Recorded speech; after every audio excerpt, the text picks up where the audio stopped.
lovely peoples, and welcome back to my channel. My name is Anna-Kristina, and today I will be telling you a little bit about what you should and should not do while eating in Japan, so you don't embarrass yourself there. So if you want to learn all about that, go ahead and keep watching.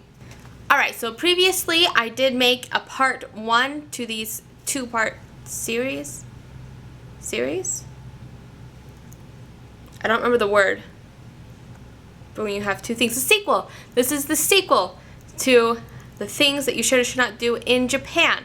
So if you want to go check out the first video, I'll have that linked below. So you can go check that out and figure out all the other stuff that you should know when visiting Japan. This video, however, will be completely dedicated to what you should and should not do while eating in Japan. So you don't embarrass yourself, because they have amazing food, and that'd be sad if you messed it up by doing something embarrassing. Number 1. You will want to start your meal correctly. This one isn't such a huge deal, especially because you're a foreigner. They won't expect you to know this. But when Japanese eat anything, snacks, meals, whatever, they will start by saying ikitakimasu. And I don't know the translation to that. I should, but my Duolingo hasn't taught me that yet in Japanese. Anyway, so you want to start your meal correctly. Number 2. Slurping noodles. Now everybody talks about slurping noodles as if it's such a big deal for that it's polite to slurp noodles and it's a compliment to the chef and you should do it, you need to do it, it's rude not to do it. That's not the case. People may look at you funny if you don't slurp your noodles, but really nobody will care. It's not so much as being polite or a compliment to the chef. People slurp their noodles because when you get a bowl of noodles, the noodles are hot. But if you let the noodles sit too long in the broth, they become mushy and gross. So the solution is to slurp the noodles and have them cool down as they enter your mouth so you can eat them while they still taste the best without burning your tongue off. And a lot of people claim, I don't know, I really don't taste the difference when I eat noodles, but a lot of people claim that it makes the noodles taste a lot better too than if you just ate them slowly. So again, it doesn't really matter so much if you want to wait for your noodles to sit and cool down. Nobody's going to think you're weird, or, I mean, they may think you're a little weird, but they're not going to think you're being rude or really care, and they'll probably just write it off as something a weird foreigner is doing. And they won't care. Number 3, you'll want to be aware of this in Japan. You can't really customize your food when you go to places to eat. It's just confusing. They aren't used to that. For them, you order and you eat what you get. And you can try and maybe take 1 or 2 things off, but it's just going to be confusing for your waiter or waitress and the chef and everything. It's not worth the hassle. Unless, of course, you have allergies, and then you'll most certainly want to make sure that you get something without the allergy in it, or ask them to replace it if possible. And if you have allergies, I would recommend eating at more expensive places. They are more used to customizing food for American or foreigners in general, and they just eat it at places that cater to feeding foreigners, to be on the safe side. I mean, you probably can be fine if you go to other like street vendors or whatever to eat, as long as you make sure that what you're buying doesn't have the allergen in it, but on the safe side, that would be my recommendation. If I've had allergies, I would I would pay a little bit more to make sure that I'm not on the ground thrashing and suffocating. Number 4, sometimes you should not share food, sometimes it's okay to share food, and sometimes it's expected of you to share food in Japan when eating out. And sharing food, this is when you one of your friends or you will buy a dish and just share it with everybody instead of everybody buying their own meal. Places like ramen shops or places where you stand and eat, or places with limited seating, it's very impolite to do that, because those are smaller businesses. They don't get as much revenue as the larger businesses, and people typically eat quickly and then leave to make room for the next customer. So if you and 2 or 3 other friends are sitting there sharing one dish, you're only paying for one seat and taking up two others where they could have two other paying customers sitting. And so it's just considered rude to do this there. So if you guys all want to go to a place like this, everybody buy something. And once everybody has bought something, if you can't finish your food, then it's okay to let your friend finish it because you each have already paid for something. Places where it's okay to share food are some of the bigger restaurants. I mean, obviously, I don't know, just some of the bigger restaurants. I'm trying to think of places around here. Maybe places like McDonald's or something, the equivalent of that, or higher up. Really, the higher up you go, the nicer the restaurant. It's okay for you guys to share a dish. It still might be thought weird, but it's not going to be considered rude for you to do it. And then places like the drinking restaurants, you are expected to share. Everybody orders and then one person pays the tab. Or you order something and share with everybody. It's just expected of you. Whatever you have there, everybody will be allowed to have some. And then number 5, it's okay for you to hold your bowl in your hand when you eat. Especially little bowls like rice bowls. They're made small enough for you to actually hold them in your hand while you eat. And so it's polite. It's proper manners. You don't have to hold it in your hand, but you can if you want to. Nobody's going to judge you for it, and most Japanese people will hold it in their hands and bring it close to their face. Bring it close to their face to eat. Number 6, when you get soup in a little bowl, it's okay to drink it. Like the miso soup or whatever, it's okay to just drink out of the bowl like a cup. In fact, what they give you, their bowls are so small, it's almost like they're just giving you a cup of soup rather than a bowl of soup. So it's totally okay to pick that up and drink it. Use your chopsticks to get the little stuff out of there, and then just drink it right up. Tastes amazing. I love miso soup. Number 7, your chopsticks.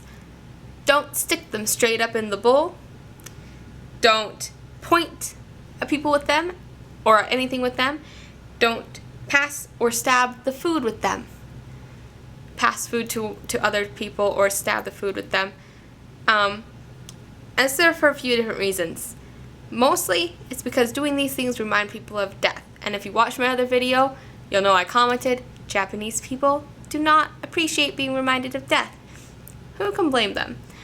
But when you stick your chopsticks straight up, that's what they do. They have their shrines for their ancestors, and they put food out for the ancestors, and they stick their chopsticks straight up in the food.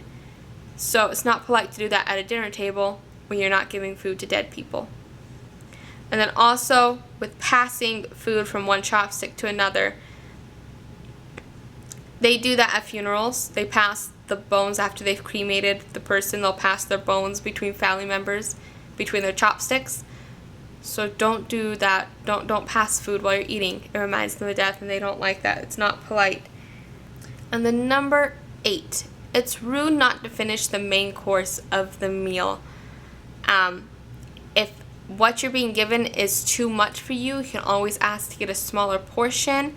And like all the little side dishes or whatever, it's not such a big deal. But like the main food, the main course of the meal, it's rude for you not to finish that all the way. And as I said before, like some places, it's not okay to share food.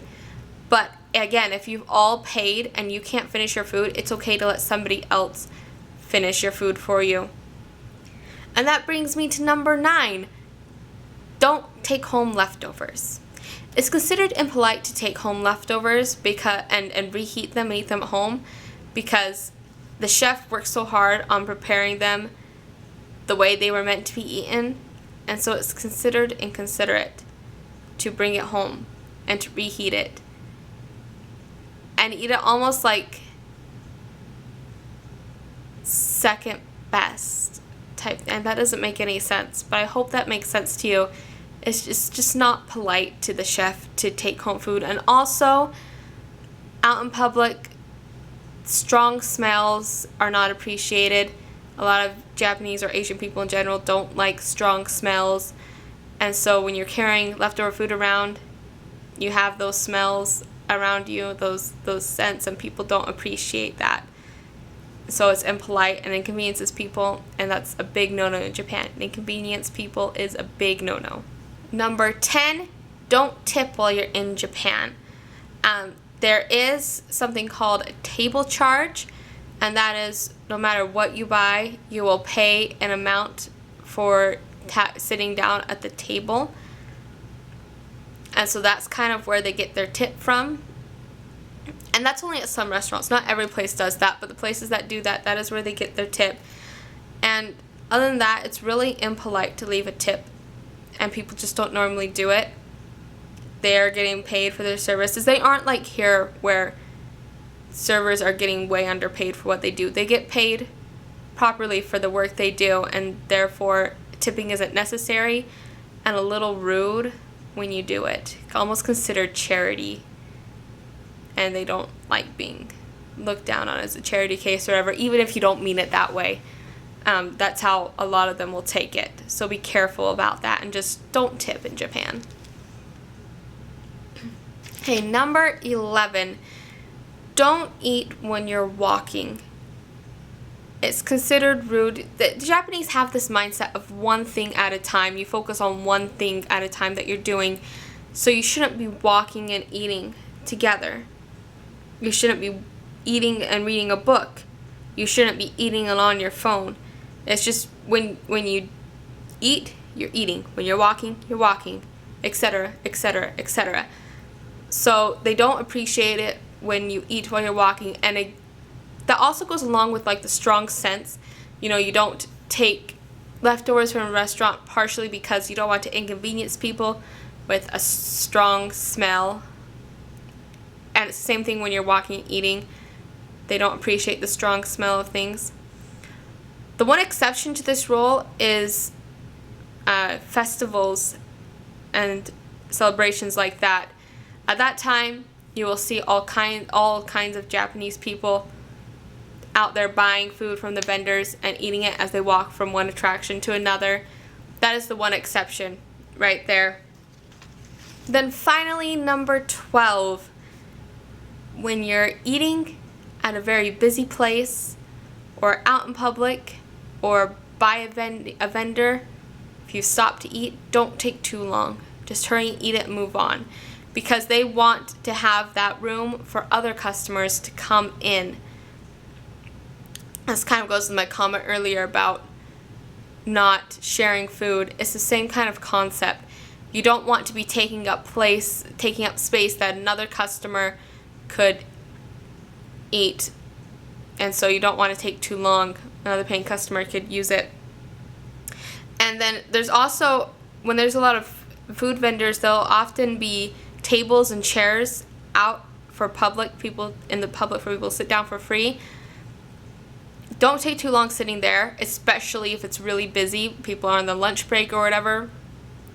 Don't take too long sitting and eating, because other people want a chance to sit down and eat as well.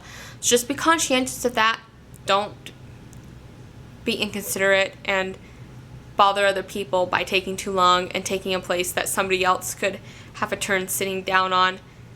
So just be aware of that when you're out in public and eating in public. Alright, lovely peoples, thank you so much for watching. If you enjoyed the video, give it a big thumbs up if it was helpful at all to you or you found anything interesting. If there's anything I missed or I didn't get right or you have a question about, tell me in the comment below and I'll do my best to respond to as many of those as possible. I really appreciate you guys watching and all the support you give. And if you want to see more videos like this or watch all my other adventures that I'm going to be having while preparing for my trip to Japan, go ahead and subscribe. There's going to be lots of fun stuff coming. I know I have a ninja challenge planned. I'm not sure when I'll do it, but I have that planned out. I'm going to explore some Japanese holidays and how they celebrate and a bunch of cool stuff like that. So if you want to see that, please subscribe and hit the bell notification so you never miss a video. And we'll see you all later. Thanks so much, guys.